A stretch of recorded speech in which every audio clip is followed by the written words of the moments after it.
नमस्कार दोस्तों, हमारी आज की कहानी का नाम है दर्द। राजीव, मैं सोच रही हूँ कल ऑफिस से छुट्टी ले लूँ। सीमा भाभी की तबीयत आजकल ठीक नहीं चल रही है, फिर भी दिन भर काम में लगी रहती हैं।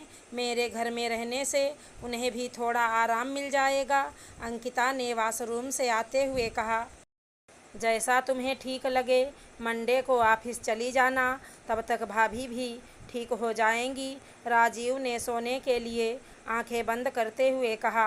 राजीव और अंकिता की शादी को अभी 6 महीने ही हुए थे। घर में सास ससुर के अलावा जेठ जेठानी, उनकी प्यारी सी बच्ची बुलबुल और देवर जी थे। दोनों ननदों की शादी हो चुकी थी। राजीव तो कुछ ही देर में सो गए। उसे प्यास लगी तो देखा आज पानी की बोतल रखना तो भूल ही गई। फ्रिज से पानी की बोतल लेने के लिए रसोई की तरफ जाने लगी तो गौरव भैया के कमरे से आई आवाज़ सुनकर वहीं ठिठक कर खड़ी हो गई। ऐसा लगा जैसे भाभी ज़ोर ज़ोर से रो रही हैं।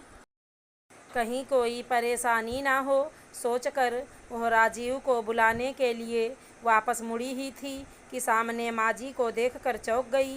वो भी शायद पानी लेने रसोई में आई थी। उन्हें सामने देख वो बोली, माजी देखिए ना, लगता है भैया और भाभी का झगड़ा हो रहा है। भैया ज़ोर ज़ोर से बोल रहे हैं और भाभी के रोने की आवाज़ आ रही है। अरे तो हम इसमें क्या कर सकते हैं, यह तो मियाँ बीबी के आपस की बात है। रोज़ रोज़ बीमारी का नाटक कौन पति बर्दाश्त करेगा। आखिर मर्द की भी कुछ इच्छाएं होती हैं, उन्हें भी पूरा नहीं करेगी तो क्या होगा। गुस्से में उठा दिया होगा हाथ। वो लापरवाही से बोलती हुई अपने कमरे की तरफ चली गईं। माजी की बात सुनकर वो हैरान रह गई। एक औरत होकर एक औरत के बारे में ऐसा कैसे बोल सकती हैं। उसने जल्दी से जाकर राजीव को जगाया। अरे यार, भैया थोड़े गर्म दिमाग हैं। बोलने से पहले उनका हाथ चलता है। हो गई होगी कोई बात, मैं वहाँ जाकर क्या करूँगा। रात बहुत हो गई है, तुम भी जाकर सो जाओ। अपनी बात कह राजीव भी चादर तान कर सो गए। राजीव के ऐसे व्यवहार से उसे दुख के साथ हैरानी भी हुई। कितनी आसानी से उन्होंने भैया के व्यवहार को जायज़ ठहरा दिया, जैसे कि ये कोई मामूली बात हो, जबकि उन्हें भी पता है कि भाभी की तबीयत ठीक नहीं है। फिर भी वो दिन भर सबकी सेवा में लगी रहती हैं। बाहर निकल कर देखा तो भैया भाभी के कमरे का दरवाज़ा खुला हुआ था। वो अंदर गई, भैया वहाँ नहीं थे। भाभी एक कोने में बैठी रो रही थी। उसे देखकर वो अपने आंसू छुपाने लगीं। मुझे सब पता है भाभी, मुझसे कुछ छुपाने की ज़रूरत नहीं है। यह लो पानी पी लो। भाभी ने गिलास लेने के लिए हाथ बढ़ाया तो देखा कि भाभी की कलाई से खून बह रहा था। शायद चूड़ियाँ चुभ गई थी। उसने उनका खून साफ करके दवा लगाई।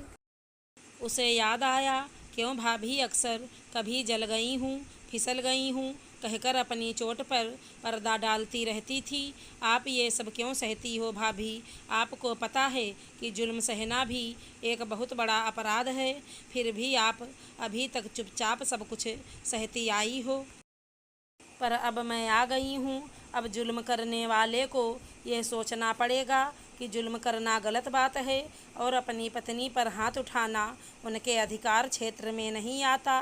भाभी को दर्द की दवाई देकर वह अपने कमरे में आ गई। सुबह उठी तो भाभी हमेशा की तरह रसोई में थी। उन्हें ज़बरदस्ती आराम करने के लिए भेज उसने नाश्ता बनाया। बुलबुल को स्कूल के लिए तैयार कर राजीव से उसे स्कूल छोड़ने को कहे सबका नाश्ता टेबल पर लगाने लगी। नाश्ता करते वक्त सबको हंसी मजाक करते देख लग ही नहीं रहा था जैसे रात में कुछ हुआ है। सीमा, मेरा आमलेट नहीं बना अभी तक। गौरव भैया ज़ोर से बोले, और ये फीका दही, घर में शक्कर ख़त्म हो गई है क्या? बाबूजी की आवाज़ आई। सीमा, आज तुम्हारा दिमाग कहाँ है? सब गड़बड़ कर रखा है। माँ जी की तेज़ आवाज़ सुनकर वह दौड़ी आई। आप लोगों को जो भी चाहिए मुझे बताइए, मैं बना देती हूँ। भाभी की तबीयत ठीक नहीं है, मैंने उन्हें आराम करने के लिए भेज दिया है। अंकिता नाश्ते की टेबल के पास आकर बोली।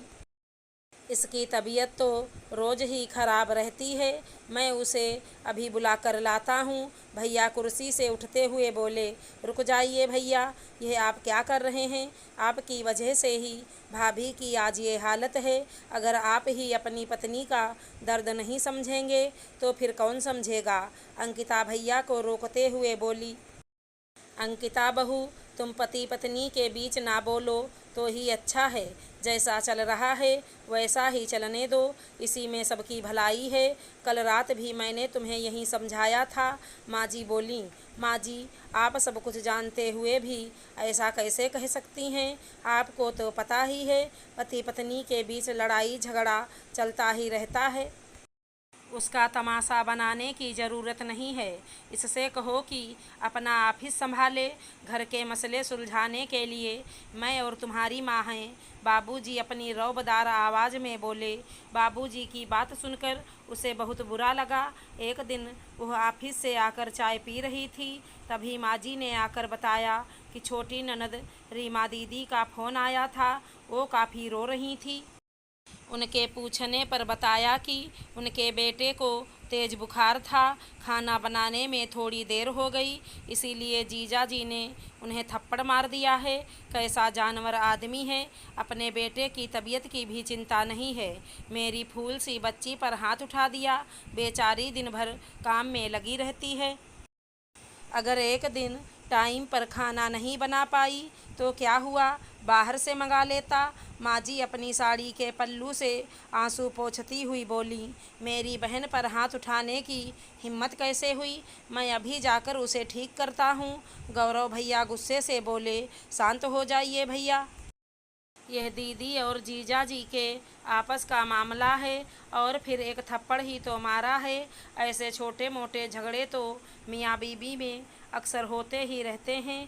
दोनों मिलकर सुलझा लेंगे, हमें बीच में पड़ने की क्या ज़रूरत है? अंकिता लापरवाही से बोली। ये तुम कैसी बातें कर रही हो अंकिता?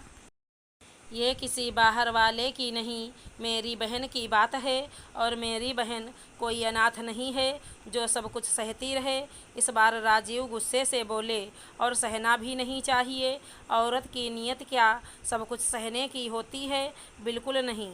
यही बात तो इतने दिनों से मैं आप लोगों को समझाना चाह रही थी कि जुल्म करने और इसको बढ़ावा देने वाले भी इस गुनाह में बराबर के हिस्सेदार होते हैं, पर आप लोग समझने के लिए तैयार ही नहीं थे।